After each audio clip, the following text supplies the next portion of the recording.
Un petit mot pour parler du planning familial et d'éducation à la sexualité.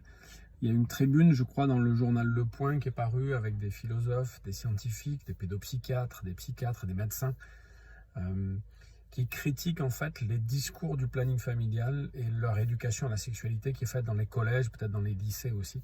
Et je trouve que c'est intéressant, c'est essentiellement pas des chrétiens, en tout cas ils se présentent pas comme des chrétiens, tous ceux qui signent cette tribune, mais ils dénoncent en fait le discours du planning familial qui est plus idéologique que scientifique. Donc il y a beaucoup de choses qui sont dites sur la sexualité, sur le genre. Il ne faut plus parler d'homme-femme, il faut expliquer aux enfants que c'est pas à la naissance que notre sexe est attribué, mais c'est petit à petit qu'on décide de quel sexe on est. Bon, je résume et peut-être que je caricature un peu, mais quand on lit vraiment l'article et les critiques qui sont faites au planning familial, eh ben on est éberlué.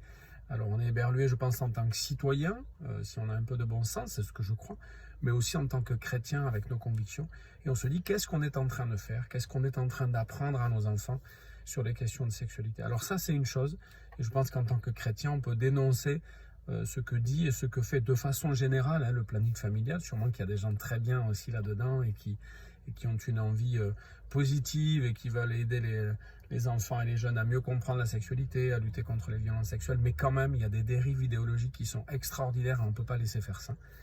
Et à côté de ça, ça nous fait réfléchir à ce qu'on fait nous en tant que chrétiens sur l'éducation à la sexualité. Voilà, il y a une enquête qui est en cours pour voir quelle est la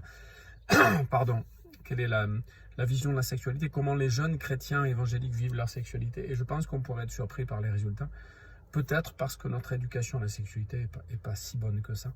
Peut-être parce qu'on n'en parle pas beaucoup, parce qu'on n'aide pas les jeunes à se faire une idée, à avoir une opinion, à parler librement et à ouvrir leur cœur et à dire leurs doutes et leurs questions. On parle peu de violence sexuelle aussi. On commence, et dans notre union d'église, on a commencé cette réflexion-là. Mais on est encore très timide, on n'est sûrement pas à la hauteur de ce que Dieu attend de nous. Donc voilà les deux choses. Dénoncer ce qui se fait, qui est idéologique, qui est anti-chrétien, et on réagit peut-être pas assez. Et puis nous, nettoyer devant notre porte aussi et se dire mais qu'est-ce qu'on fait? Quelle est notre éducation à la sexualité?